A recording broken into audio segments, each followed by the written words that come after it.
dans votre émission Repère. Nous avons aujourd'hui le plaisir de recevoir Adélaïde Corinus, martiniquaise, qui a eu plusieurs vies dans une seule vie. Donc, il va nous parler un peu de ses passions, de son parcours d'artiste, d'esthéticienne, entre autres. Bonjour Adélaïde. Bonjour Karina. Alors, pour ceux qui ne te connaissent pas ou qui t'ont connu, qui te connaissent sous d'autres facettes, est-ce que tu peux te présenter? Alors, je suis Adélaïde Corinus. Je suis née en 1945 à Fort-de-France d'une famille de 12 enfants. Et j'en suis la 10e. Une famille où ma mère était au foyer et seul mon père travaillait. Et je pense que peut-être que d'avoir plusieurs vies vient de là.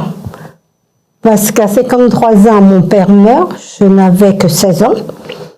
Et je me suis donc retrouvée orpheline.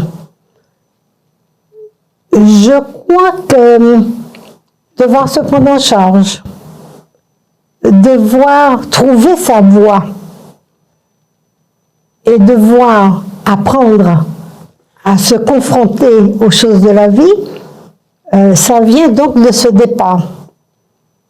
Un départ difficile, mais un départ heureux qui vous oblige à vous poser des questions.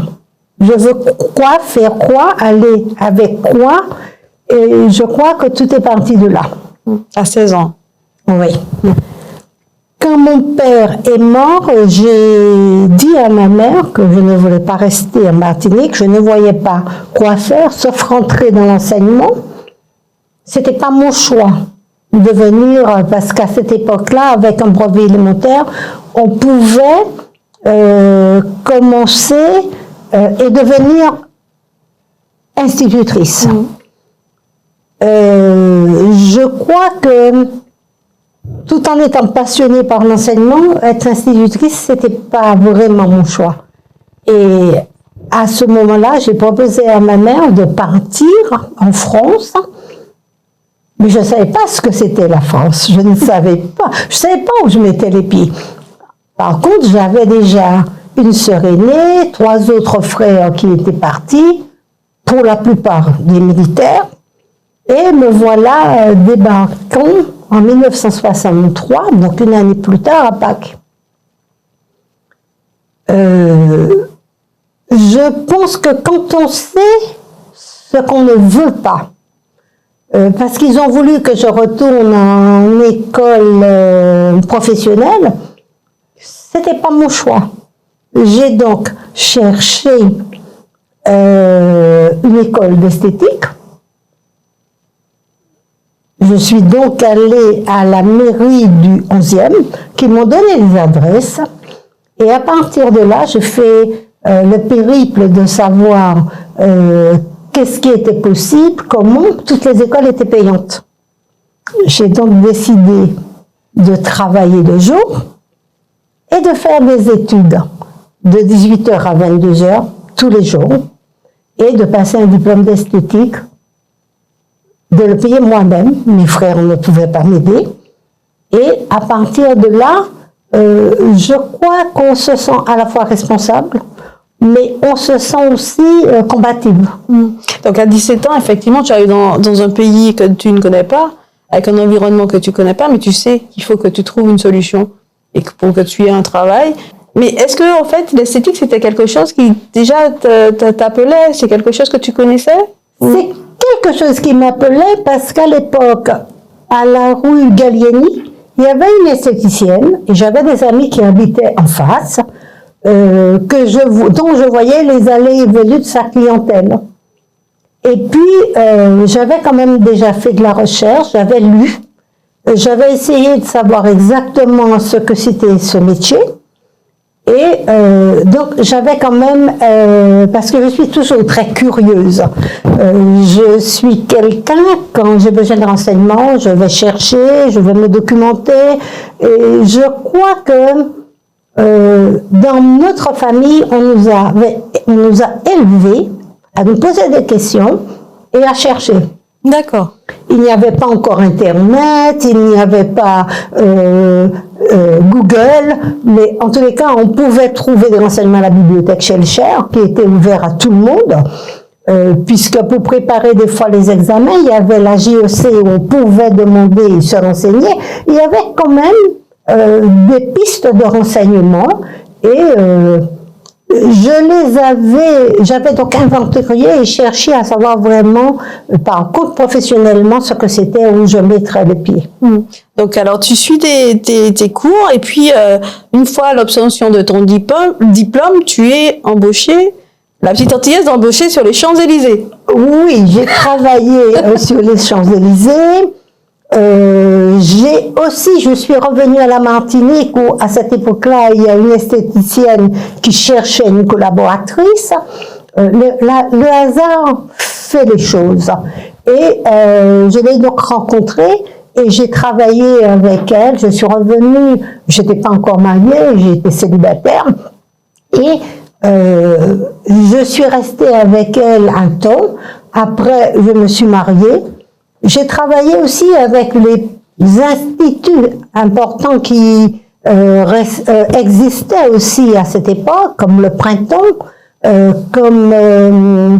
y a eu un autre institut. Il y a eu des esthéticiennes ou des personnes qui avaient des moyens qui ont construit l'esthétique à Fort-de-France. Et c'était à cette époque une esthétique réservée pour beaucoup aux Européens. J'arrivais peut-être en étant parmi les premières antillaises. C'est pour ça que j'ai dit la petite antillaise qui s'impose finalement Voilà. dans un environnement qui était pour la plupart européens. Oui. Et le Printemps où on était embauchés, j'avais une autre esthéticienne, deux autres qui étaient européennes. Et je fais donc ma place. Parce que je suis sérieuse, parce que je suis passionnée par mon métier, parce que aussi c'est un défi. C'est un défi de montrer qui on est, ce qu'on peut apporter, et je crois que ça continue à vous construire. Et je pense que dans cette époque-là, il y avait quand même des esthéticiennes, il y en avait 2 ou 3, et qui étaient pratiquement presque toutes européennes. Je pense que parmi les personnes ouvrant la voie, je peux penser que je suis parmi celles-là. Ouvrant la voie et apportant, voilà, il n'y avait pas encore la télé, il y avait juste la radio le matin jusqu'à 6 heures, 8 heures, et le soir, pareil, 18h, 20h. Et je pense que être curieuse m'a permis de m'intégrer à ce monde, et puis peut-être aussi d'avoir des parents qui étaient en métropole, enfin en France, je préfère ce mot-là. Je pense que ça m'a permis de me confronter à une réalité qui était tout autre que celle de la Martinique, et avoir une vision plus large de ce qui m'attendait. C'est-à-dire, est-ce que tu peux développer? Je pense qu'après la fermeture de l'Institut du Printemps, qui appartenait au Rimbaud, je me suis donc retrouvée sans emploi, et je pense que ça m'a permis, avec à l'époque ma collègue Madame Brival, de créer la première entreprise d'esthétique en non collectif. Dans ma vie professionnelle, je pense que j'aurais abordé toutes les formes de commerce, à savoir l'artisanat, être artisane, avoir une entreprise en non collectif, avoir plusieurs entreprises parce que j'ai en parallèlement, et avoir aussi en collatéral, pas seulement la parfumerie, mais esthétique parfumerie, esthétique distribution, esthétique et des relais aussi, Je pense que chaque palier ont été des opportunités que j'ai saisies et que j'aurais développées au fur et à mesure. Et je ne cesse de dire aux jeunes, vous allez changer de métier en 30 ans plusieurs fois. Je ne cesse de leur dire aussi, dites-vous que c'est vous qui construisez votre devenir. Oui. Il y a des opportunités, certes, mais on peut les prendre ou on peut juste passer à côté. Je pense que c'est ce que je dirais à notre jeunesse. Mais dans ce cas, c'est effectivement, il faut croire aussi en soi, en ses compétences, ses capacités. Et je crois que ce qui ressort dans ce que tu disais, c'est que déjà au niveau familial, tu avais cette façon de faire au niveau de la fratrie. En fait, avec ta mère, tu as commencé à coudre aussi, tu faisais tes propres robes, il me semble. Et voilà, il y a toujours eu cette volonté de se responsabiliser et de prendre sa vie en main. Mais il y a aussi la confiance que tu as eue dans ton potentiel, dans tes capacités. Et peut-être que tout le monde n'est pas en capacité d'avoir ça. Pour moi, j'ai été une enfant, je dirais pas difficile, mais je dirais simplement, il me fallait comprendre ce qu'on attendait de moi ou ce qu'on exigeait de moi. Je pense que j'étais quelqu'un de dialogue, mais j'étais quelqu'un aussi à prouver des fois qu'on se trompait. Parce que le jour où, par exemple, nous étions 3 dernières filles, je supportais mal qu'avec des âges différents, on nous imposait le même modèle, le même tissu. Bon, les parents faisaient ce qu'ils pouvaient. À un moment, j'ai dit à ma mère, tu me donnes mon tissu, je pense que je suis capable d'en faire quelque chose. Et j'en ai fait quelque chose. Tout le monde était étonné parce que j'avais des copines dont les parents avaient des magasins et qui cousaient. On s'est donc mis ensemble et c'est peut-être de là que coudre, je pense, est devenu pour moi quelque chose de naturel. C'est pour ça que je dis que la vie est faite d'opportunités. Et à partir de là, on me donnait mes tissus et je réalisais mes propres vêtements. Et en même temps, tu n'en as pas fait ton métier. Non, parce que on peut être passionné par quelque chose et ne pas en faire son métier, parce que j'ai eu plusieurs passions, mais qui pour moi n'étaient pas un choix professionnel. Un choix professionnel, c'était peut-être une possibilité de porte ouverte qu'on pouvait améliorer, parce qu'à partir de l'esthétique, j'ai fait du développement personnel, j'ai passé à une unité de valeur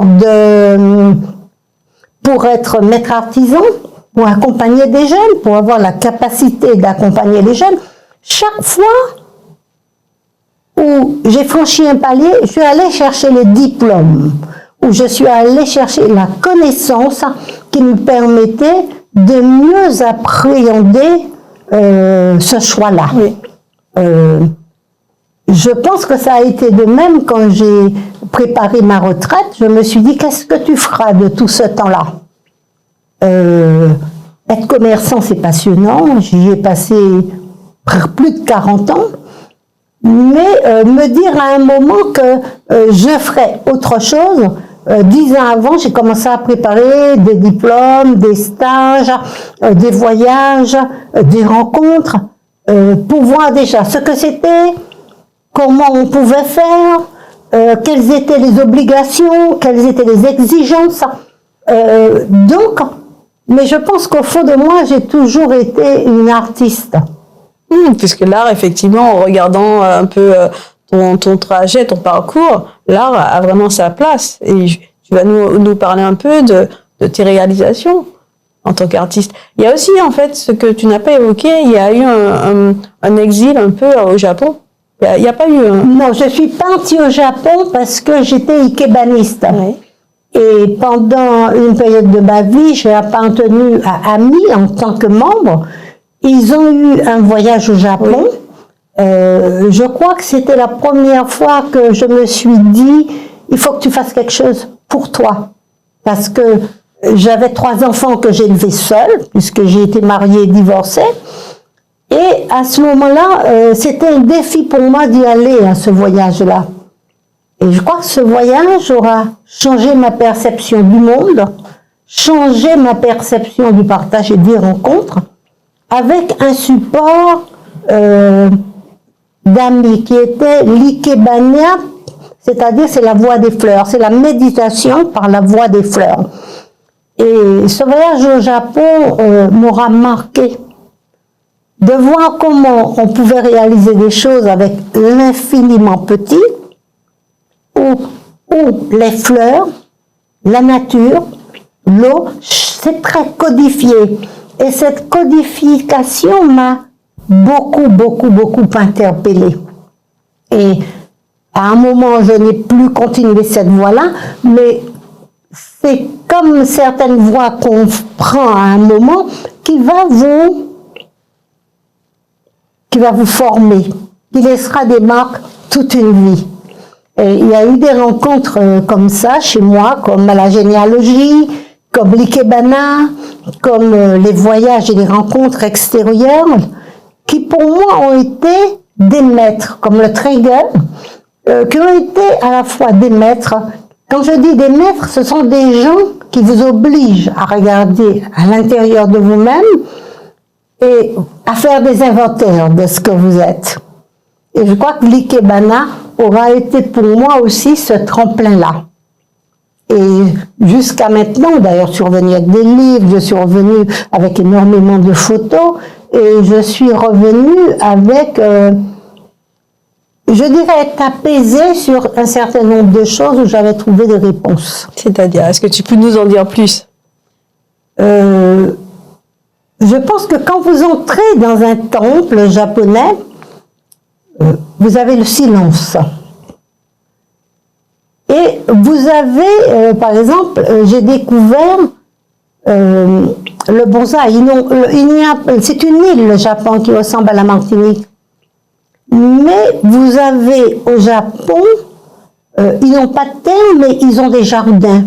Et ils ont des jardins miniatures sur lesquels ils travaillent tout le temps. Et ça m'avait beaucoup interpellée.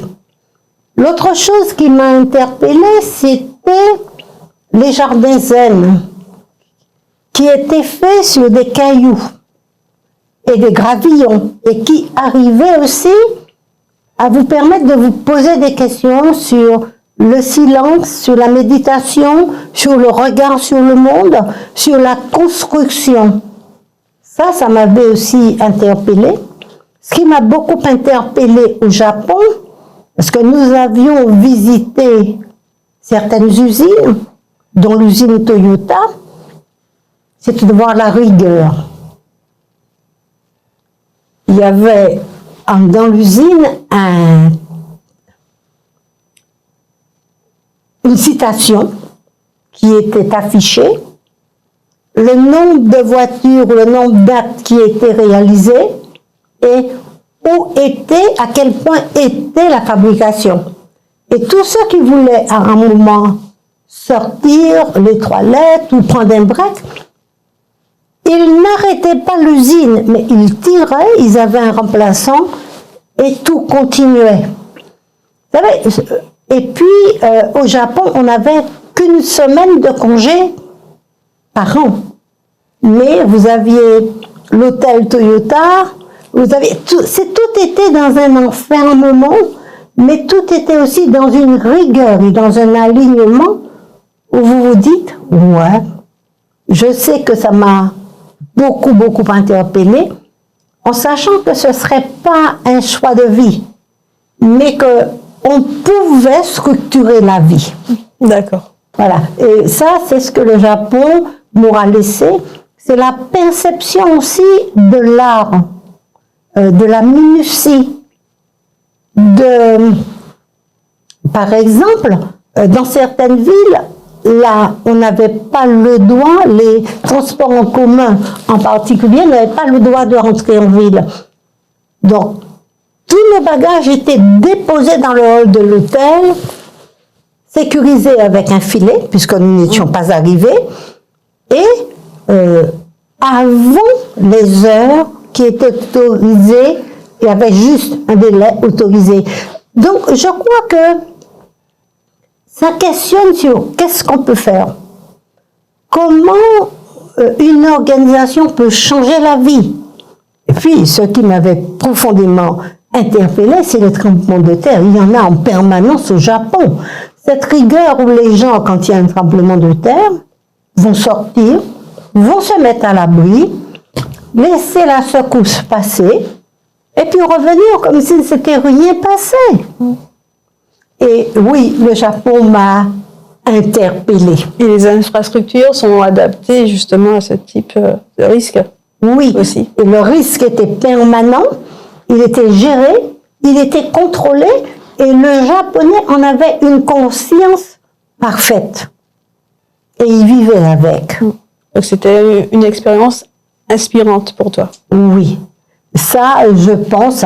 Et puis, le Japon, c'était aussi le Japon du printemps, mais le Japon aussi de l'automne, où je crois que quoi qu'il se passera dans ma vie, il y aura une toute petite part du Japon qui sera toujours là et qui m'aura permis de me façonner peut-être différemment avec une ouverture au monde.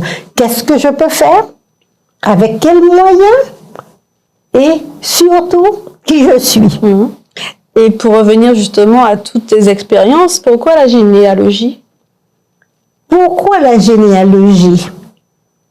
Je crois que très tôt, je me suis posé des questions sur qui j'étais. Ma mère a été orpheline à 7 ans. Elle est née en 1908. Et 7 ans après, elle aura perdu sa mère. Donc, elle aurait été élevée par sa grand-mère paternelle. Je me suis posé toujours la question, pourquoi sa grand-mère paternelle et non pas sa grand-mère maternelle? Cette question-là, je n'ai pas encore de réponse. Mais par contre, de cousins et cousines, on était 12. On n'invitait pas 14 personnes. Donc, je n'ai pas eu de lien avec mes cousins germains. Je ne les connais pas. Je les connais aujourd'hui sur le papier, mais dans la réalité, je n'ai pas eu de construction avec eux. Et je pense que très tôt, je me suis posé la question, comme ma mère ne pouvait pas me raconter son histoire, il y a beaucoup de choses qu'elle a pu me dire qui m'a ouvert les portes et qui m'a permis ma recherche généalogique. Parce que je pense que j'ai été l'une des filles à rester en Martinique et je m'asseyais auprès d'elle, je lui posais des questions et j'avais un petit carnet, je notais, pas devant elle. Parce que les grandes personnes à l'époque n'aimaient pas très bien qu'on arrête, qu'on inscrive. Et tout ce qu'elle me disait en rentrant, sur mon petit carnet, je notais. Il y avait déjà cette conscience-là de pouvoir marquer dans le marbre les choses, en fait. Oui, chercher, trouver. Et au fur et à mesure, donc j'ai fait d'abord aussi, à un moment, un de mes enfants a eu des problèmes de santé et j'ai voulu comprendre pourquoi. J'ai voulu aussi, même moi, me poser des questions sur moi. Et je pense que la généalogie a commencé par du psychodécodage.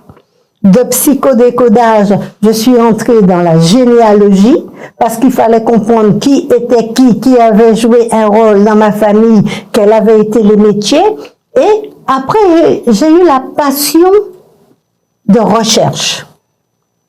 Voilà comment je suis rentrée tout simplement à cette quête généalogique. Je sais que ça n'intéressait pas tous les membres de ma famille, donc j'ai toujours été très respectueuse de ceux qui n'avaient pas envie de savoir, de ceux qui ne se posaient pas de questions.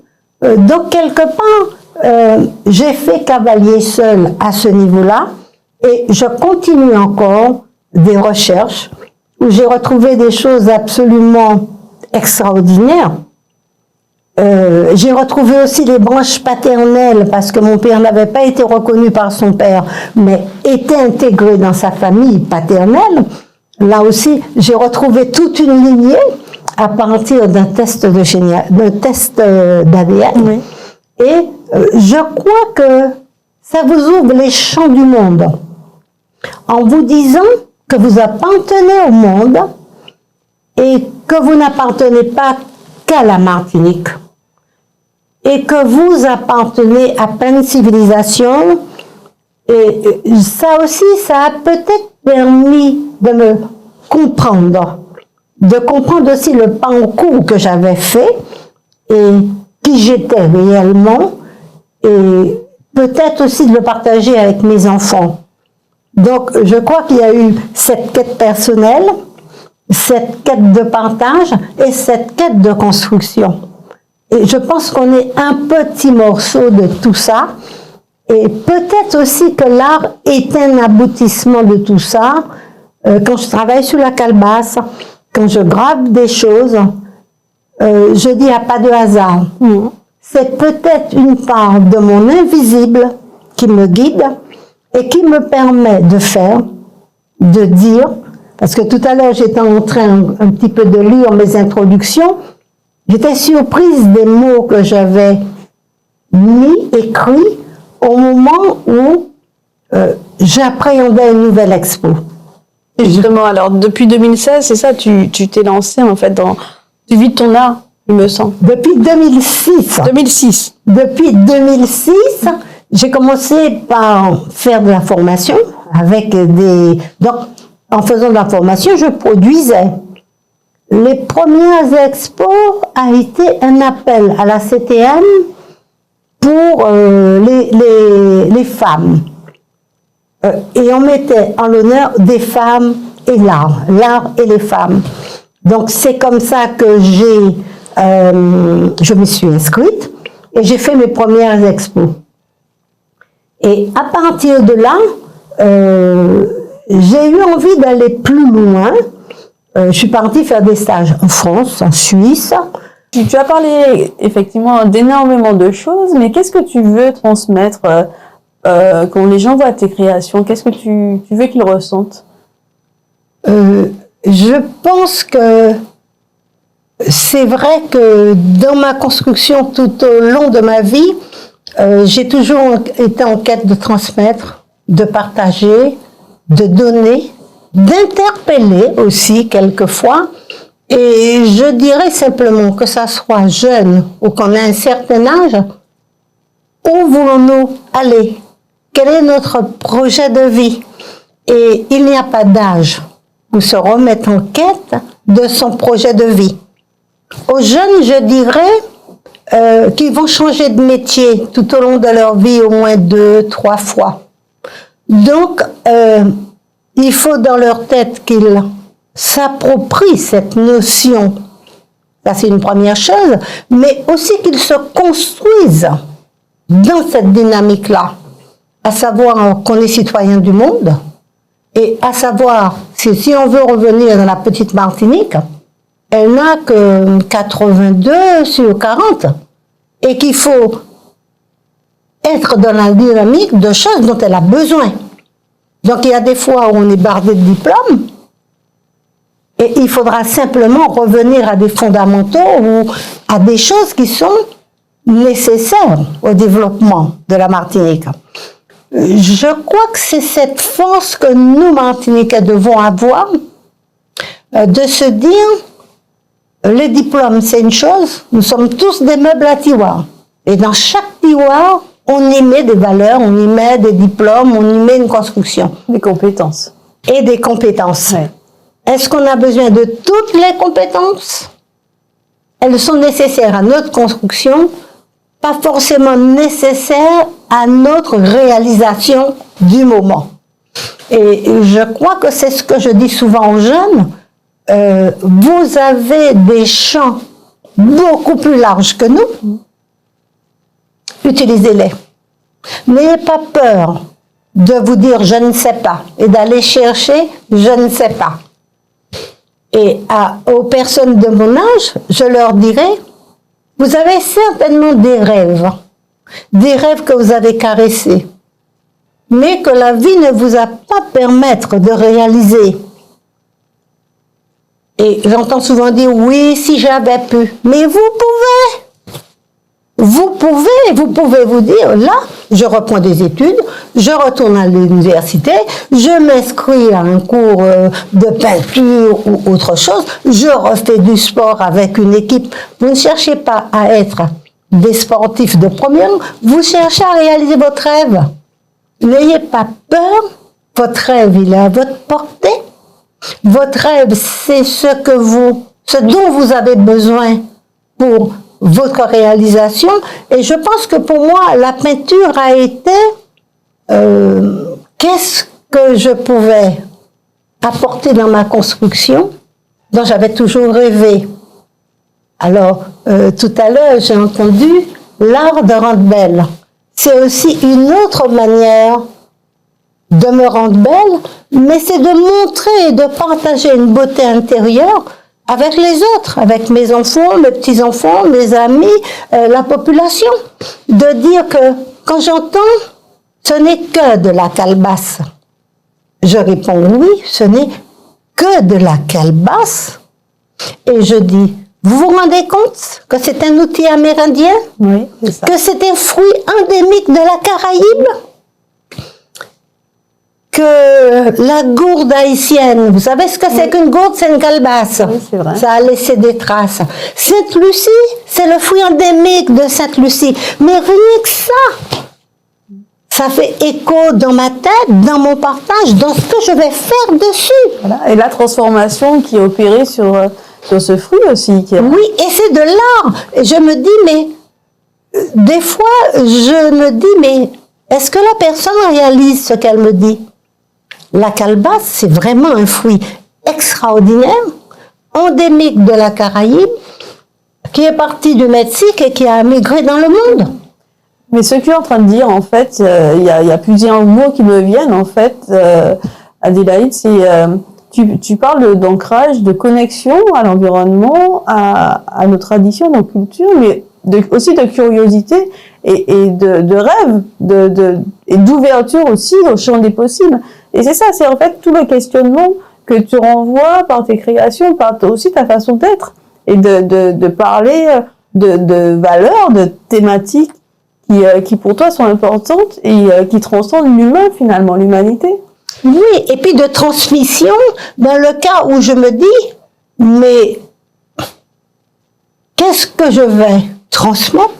Qu'est-ce que je vais donner et qu'est-ce que je vais laisser à mes enfants et à ceux qui viennent aussi après moi?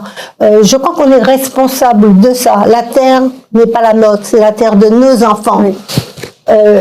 Nos recherches ne sont pas les nôtres. J'ai assisté à une conférence sur le canal dit de Bourgogne, dit le canal des esclaves, avec tout ce que ça peut apporter.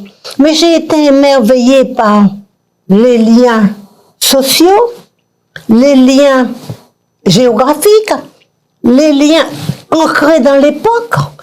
Je me suis dit, mais est-ce que nous, on n'a pas encore suffisamment d'histoire écrite pour qu'on puisse se dire, me voici, me voilà, je suis ça. Et la calebasse, c'est aussi, mon travail sur la calebasse, c'est aussi de dire, oui, nous l'avons, mais est-ce que je sais ce que c'est? Est-ce que je sais tout ce qu'on peut en faire?